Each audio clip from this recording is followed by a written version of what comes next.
Welcome to episode 71 of Tales from the Hangman's Record.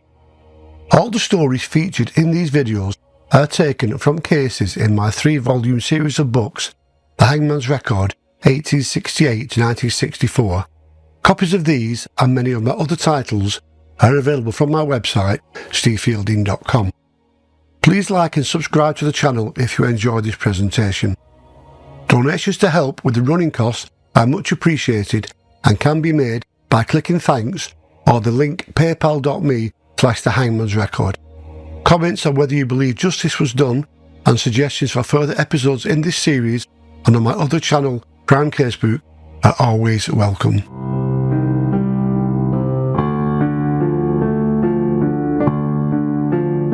Today's case takes us back to the spring of 1961. The space race is one of the main topics.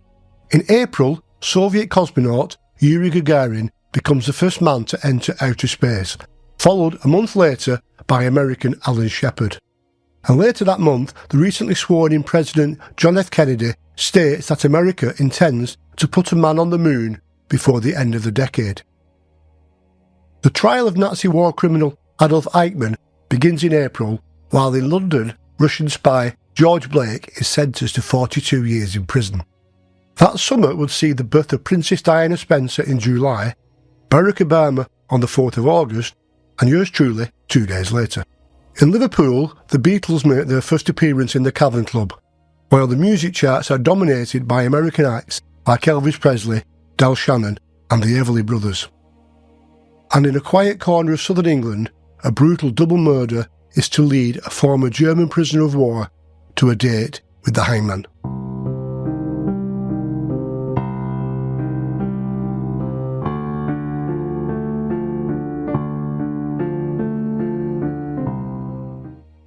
Situated in the southeast, in what is known as the Garden of England, Aldington is a small village between Ashford and Hythe in Kent. Lying some 25 miles southeast of the county capital of Maidstone and 10 miles west of Folkestone, this tiny picturesque village is surrounded by miles of open fields and was once the home of novelist Joseph Conrad and playwright Noel Coward.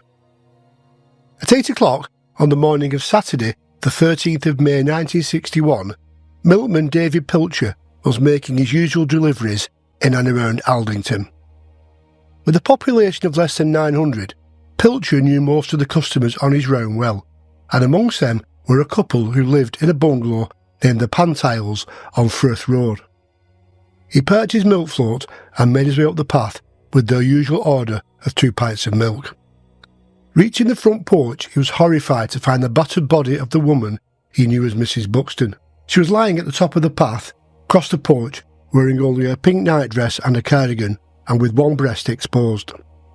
Her feet were bare and her face and head covered in blood. Pilcher turned on his heels and rushed to call the police. PC David Allen was first to the scene.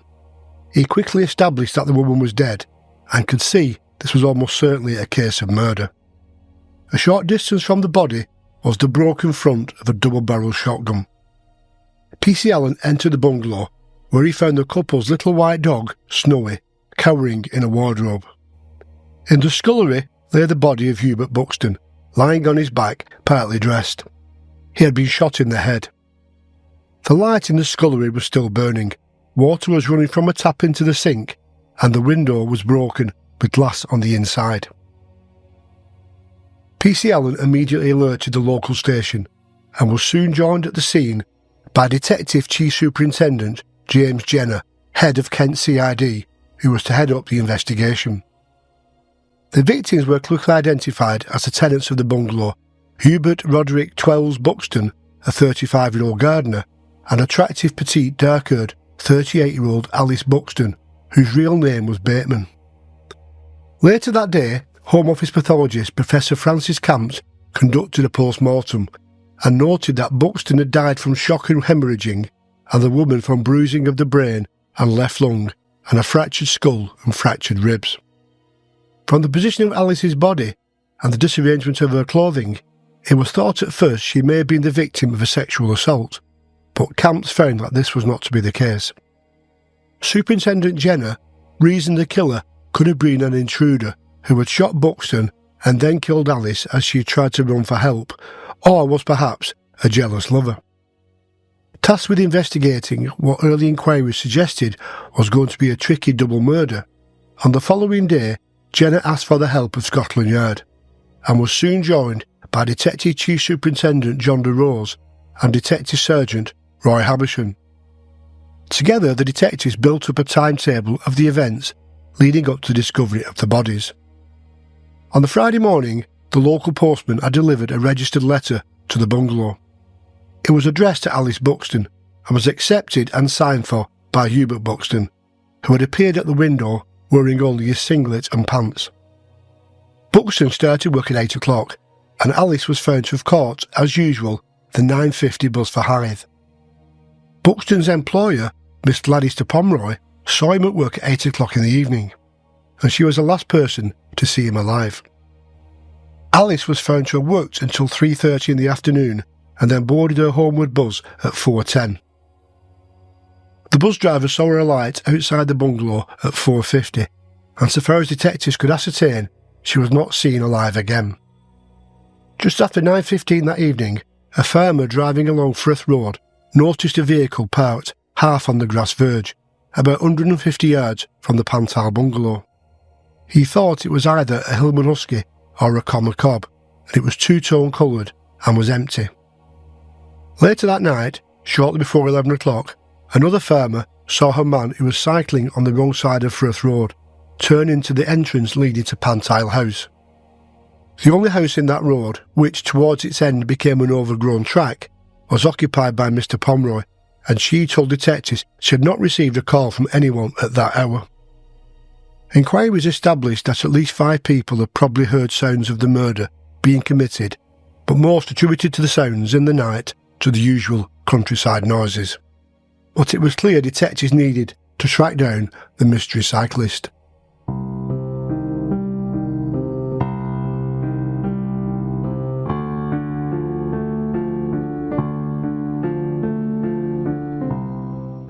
Looking into the background of the victims, they discovered that Alice Bateman was born Alice Giselle at Zelzate in Belgium in February 1923, and her parents were divorced when she was 2 years old, her mother later remarrying 8 years later. Alice became a dressmaker on leaving school and was working in a clothing factory in Ghent when the war broke out. At the liberation of Belgium in 1945, she met 23-year-old Richard Bateman, a driver in the Royal Engineers stationed in Zelzate. The couple fell in love, and when Bateman returned to England in 1945, Alice obtained a work permit as an auxiliary nurse and came into the country. They married in Bateman's home county of Worcestershire in September 1945. But the marriage was not a happy one. After being demobbed in December 1946, Bateman held a variety of jobs before settling down as a small market gardener at Offenham near Evesham. Alice often visited her mother in Belgium, and she always went alone. At one time she stayed with her mother for 8 months and told her she did not intend to live with her husband again. However, they continued to stay together, and soon after, the Batemans met Roderick Buxton. The two men formed a business association, and Buxton went to live with the Batemans as a lodger. Alice was a pretty girl, still in her 20s, and not at all happy with her husband, and soon she and Buxton fell in love. She decided it was Buxton she wanted, and together they left her married home and lived as man and wife at various addresses across Birmingham, Worcester and Winchester. Buxton was able to obtain work as a gardener in situations where accommodation was normally provided. Detectives learned that Richard Bateman had apparently made little effort to find his wife, until he decided to emigrate to Canada in 1957, when it became necessary for him to satisfy the authorities that he was no longer responsible for her maintenance. He never returned to England, and in 1961, as officers investigated the double murder in which his wife was one of the victims, he was living in Ontario, Canada. In April 1959, Buxton went to work for Miss Gladys Etta de Pomroy at Pantal House, Aldington. He and Alice moved into the Pantal bungalow in the grounds of the house, and the couple appeared to be very happy with the arrangement. Gladister Pomeroy found Buxton a very competent gardener, and with an even temper, and was never ruffled. For a few months, Alice also worked for Mr. Pomeroy, helping around the house, but she proved unsatisfactory and the arrangements ended in November that year. Alice then found work elsewhere, and at the time of her death was employed as a waitress at the King's Head Hotel. Both Alice's mother in Belgium and Buxton's employer believed the couple were happy together, and Buxton would often go to the bus stop to meet her on her return from work in the afternoons. During the investigation, however, detectives discovered the relationship was not quite as idyllic as it appeared on the surface. Alice had told friends that Buxton, her husband as she called him, was very possessive and jealous and did not let her out of her sight. He resented her visits to Belgium without him, and on one occasion he even wrote demanding she return at once, having only been away for a couple of days. In the spring of 1960, Alice became friendly with Hendryk Niemasz, a Ukrainian woman she used to meet on the bus going into Ashford. Mrs. Niemasz, 3 years older than Alice, lived with her husband, a Polish refugee, and their 3 children in the nearby village of Mersham. She began to make frequent visits to the Buxtons at their bungalow, and soon Alice invited her to bring her husband, Hendryk, to tea. The couples became very friendly and exchanged visits from time to time.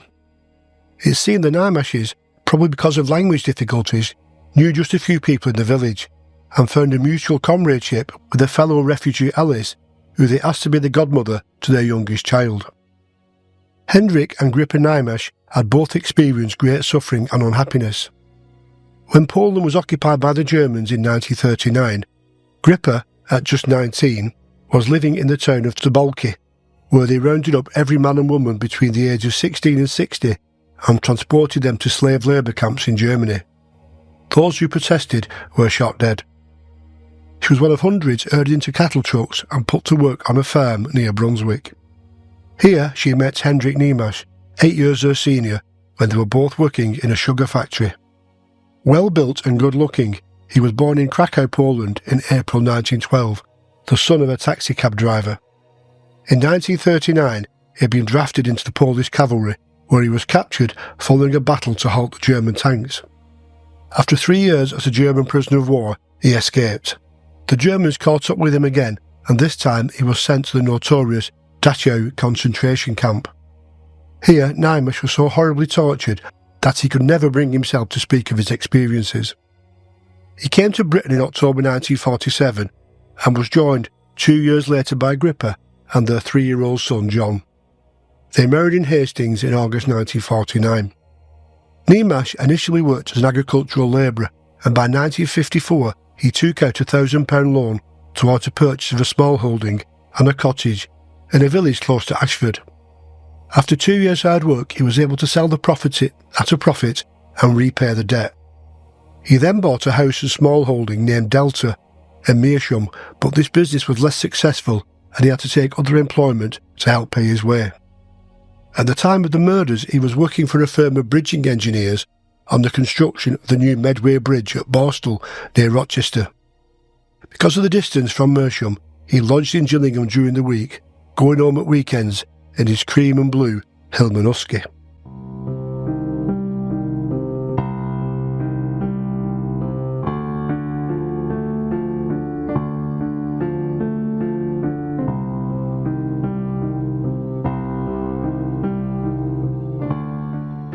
It did not take long for detectives to decide that Hendryk Niemasz was the prime suspect, and the registered letter delivered to the Pantal bungalow on the morning of the murders confirmed their belief. The letter, which detectives pieced together from torn scraps found under Buxton's bed, had been sent to Alice during her visit to Belgium. It was postmarked Monday the 8th of May 1961, which so happened to be the day that Alice had left her mother's home in Zelzant and returned to Aldington. On Wednesday, the mother readdressed the letter to her daughter in England, and there it was delivered and taken in by Buxton on Friday the 12th of May. It was a disjointed communication with a vague reference to either killing Buxton or the couple running away together, but it suggested Niemasz and Alice Bateman were having some form of relationship, and ended with a row of crosses and the words "Bye bye Hendryk, kiss you." The detectives felt it reasonable to suppose that this letter had sparked off the final explosion in an eternal triangle, which had been moving towards a climax for several months. Like every senior detective, John DeRose had a high regard for the man on the beat and his powers of observation, and it was the vigilance of a police constable that provided them with a piece of valuable information on the case. PC Frederick Brisley, a traffic control officer stationed at Seabrook, told that on the 29th of September 1960 he had spotted a car covered with a grey tarpaulin parked in a disused quarry at Stamford near Hythe. The car was rocking to and fro, and Brisley could hear sounds of movement from inside. He lifted the tarpaulin and saw a man and woman on the back seat in a compromising situation. When the officer pointedly asked the couple what they were doing, the man nervously explained that they were having some tea and promptly produced a flask. He said his name was Hendryk Niemasz. The officer's description of the woman matched that of Alice Bateman, and when he later saw her body, despite being disfigured, it strongly resembled the woman in the car. It became clear to detectives that while the two families were ostensibly just good neighbours, the relationship between Niemasz and Alice had developed. Niemasz had taken Alice to work in his car when she was employed in a factory at Ashford, and they had been seen together on other occasions in the Good Intent public house in Aldington. The association had given rise to village gossip, which both Hubert Buxton and Gripper Niemasz were aware of. The detectives realised that one of the priorities once the murder was discovered was to find the murder weapon. They tasked over 40 men, plus police dogs and their handlers, to search the land surrounding the bungalows, adjoining fields, lanes and ditches. 3 teams of Royal Engineers stationed at nearby Shorncliffe used mine detectors in a vain attempt to unearth the gun or cartridge cases. Details of over 10,000 people holding gun licences in the county of Kent were obtained from the local authorities, and officers questioned all those living close to Aldington. Niemasz was not registered as a gun owner and was not at home when Detective Basil Bailey called at his house on the Saturday afternoon. Mrs. Niemasz showed Bailey a .410 double-barrel shotgun, which she produced from her bedroom. She said it was the only gun they had. Questioned about her husband's movements on the previous evening, she said he had arrived home about 10 o'clock and had not gone out again except to look at the pigs. In the early evening of Saturday the 13th of May, Detective Inspector Bailey returned and interviewed Niemasz at his home. He told them he had arrived home the previous evening at 9:30 and had gone to bed about 10 o'clock.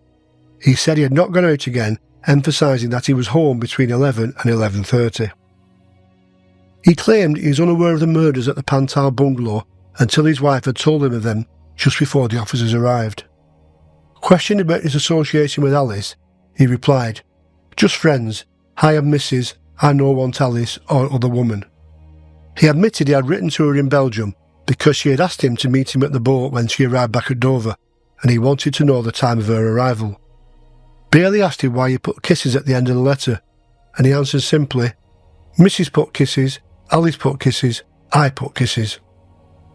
A few days later, Chief Superintendent DeRose went to the Niemasz house along with Inspector Bailey, Detective Sergeant Abershon and another detective sergeant, and spoke to Mrs. Niemasz and their 14-year-old son John. On this occasion, Mrs. Niemasz produced 2 guns from the kitchen cupboard, the shotgun previously seen and another air rifle which she said she had forgotten to mention. Both she and the boy maintained that they were the only guns owned by the family. While DeRose and his colleagues were talking to the Niemashes, 2 officers were making an inch-by-inch search the small holding. During their examination of a corrugated iron shed, they found a load of hay concealed behind corrugated iron sheets and a pile of logs, coal and old bones. There, amongst the hay, they discovered 4 live 12-bore cartridges and in a sack a double-barreled 12-bore shotgun in 2 sections with the fore end missing. They also found a pedal cycle in the garage with bloodstains on the handlebars and saddle. Subsequent examination at the forensic laboratory at Scotland Yard revealed that the fore end found at the scene of the murder was the missing part of the shotgun found in the hay. There was human blood on the stock, barrel and fore ends of the guns, and the barrels were bent as though the weapon had been used violently as a club. Marks on the dead woman's arms matched the twin hammers of the shotgun, and a print found on the stock of the gun matched that of Niemasz's right little finger. A search of Niemasz's room at 46 St George's Road, Gillingham, where he lodged during the week, found a pair of brown corduroy trousers spotted with human blood. When arrested, Niemasz had in his possession a receipt for the registered letter and a piece of paper bearing Alice's Belgian address, which in turn was wrapped around another piece of paper which bizarrely contained a number of her pubic hairs. De Rose had also solved the mystery of how Niemasz, whose knowledge of English language was poor, was able to write the letters to Alice when they discovered that he had dictated them to his son John. It was one of a number of love letters written to Alice by the boy on his father's instructions and with strict promise never to tell his mother. After Niemasz was arrested, Alice, who was expecting their fourth baby, was again interviewed. This time she said her husband had left the house at about 11 o'clock on Friday the 12th of May and was absent for about 15 minutes. He had not taken his car because if he had done so, she would have heard it. She noticed that he was very pale when he returned and immediately went to wash at the sink. When she asked him what was the matter, he said, "Nothing, let's go to bed." Mrs. Niemasz told detectives she had heard stories about her husband and Alice, but when she questioned him about the association, he had become angry and had struck her. About 2 months before the murders, however, he had told her that Alice had asked him to go away with her. He said he had refused.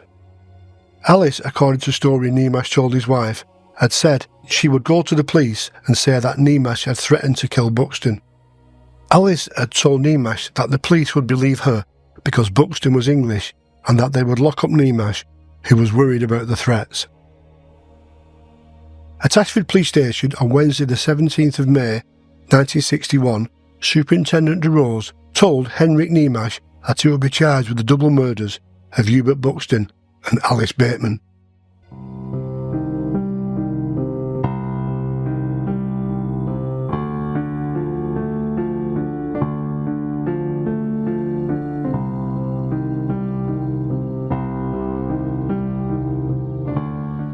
Following his arrest, Niemasz made a statement in which he said that Alice had shown him a pistol and suggested to him that they dispose of Buxton and grip her so they could live together.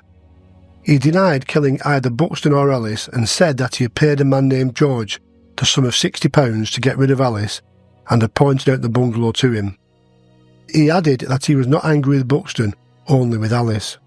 He said he had met George casually in a Gillingham public house, but despite extensive inquiries in that area, detectives were unable to trace the man or find any evidence to support that story.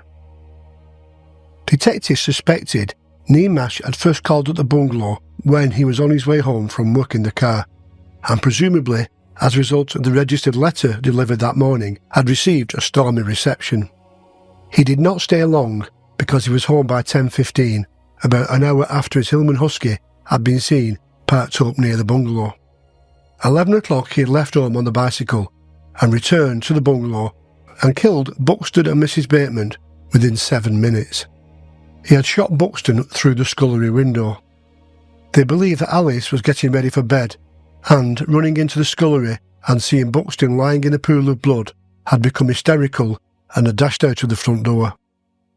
Presumably, Niemasz had tried to reason with her, but she was screaming so loudly that he silenced her by striking her with the shotgun. Hendryk Niemasz stood trial before Mr. Justice Pilcher at Lewis Assizes on the 17th of July 1961. Neil McKinnon led for the Crown, while his defence was handled by Malcolm Morris. The prosecution's case was never seriously challenged.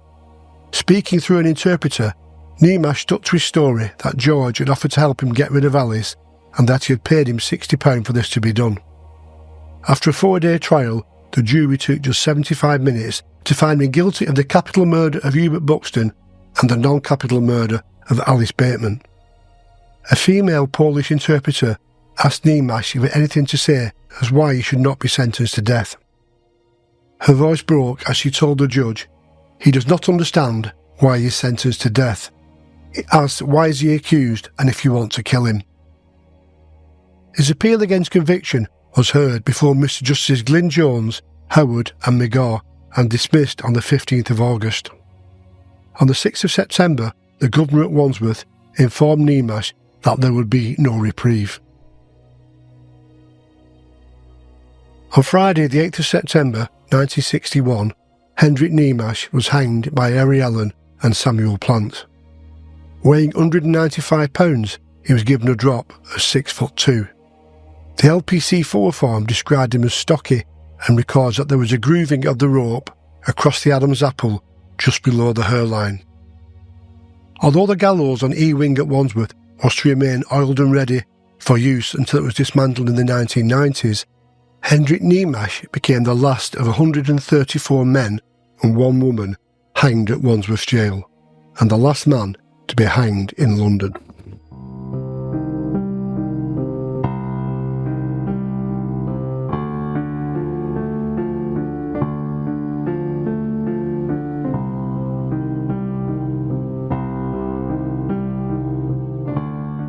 Just 9 more men would follow Niemasz to the gallows as capital punishment was gradually being phased out in the swinging 60s.